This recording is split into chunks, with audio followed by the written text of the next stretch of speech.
We nearly ran into each other, going opposite ways through the break room door. There was the normal flurry of apologies and civilities, then our auras touched.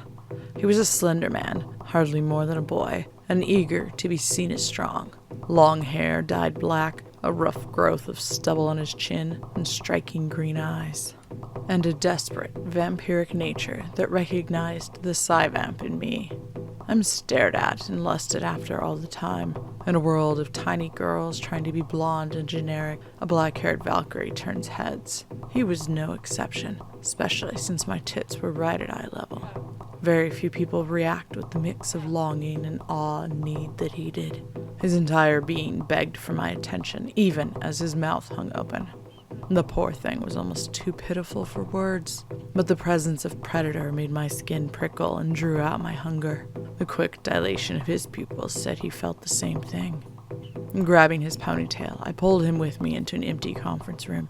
As soon as the door was closed, the background noise of the call center was cut off, and we were effectively alone. I'd seen him a couple of times since he was hired, but neither of us really knew the other. As a way of introduction, I swooped down and bit his neck. I didn't have fangs and didn't need blood. I needed the raw key of other beings to feed myself, and the neck usually gave the best access to a person's chakras. This little vamp was no exception. He gasped and cried out, arching against my mouth. Other predators tend to have a more refined taste, something sharper and richer, but he clearly didn't feed a lot. He was missing that special piquancy I cherished. I didn't take much, but his knees buckled when I let him go. With a smile, I sat on the conference table and swung my legs. He kept moaning, slumped to the floor. Hard to blame him. I normally got dizzy when my master fed violently upon me. I hadn't exactly been gentle when I latched onto him. "Chad, right?" I asked when he looked up. His face had drained of color, but his lips were flushed. Clearly unable to speak, he only nodded. "Did you know what I was before now?" He gained his feet unsteadily, then leaned against the wall. Chad rubbed at the spot on his neck, the ring of teeth marks already turning purple. "I wasn't exactly sure. I kinda hoped."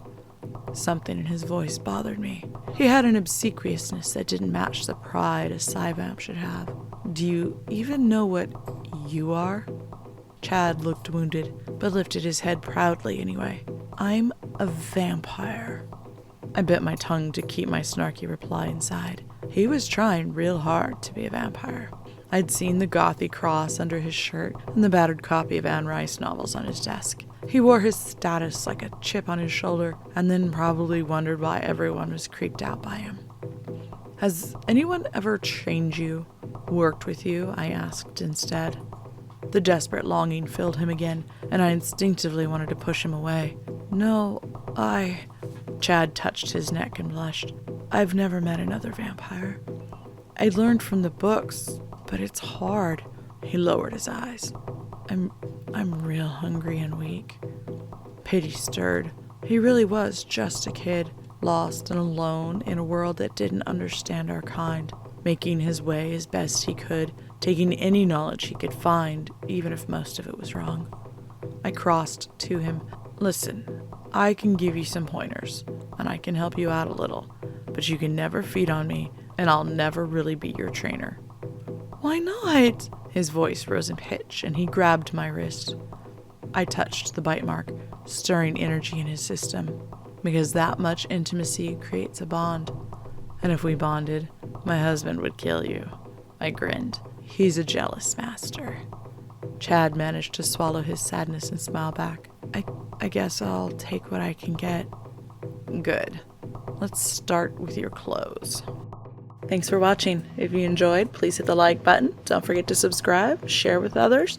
Social media links are below in the description. See ya next time.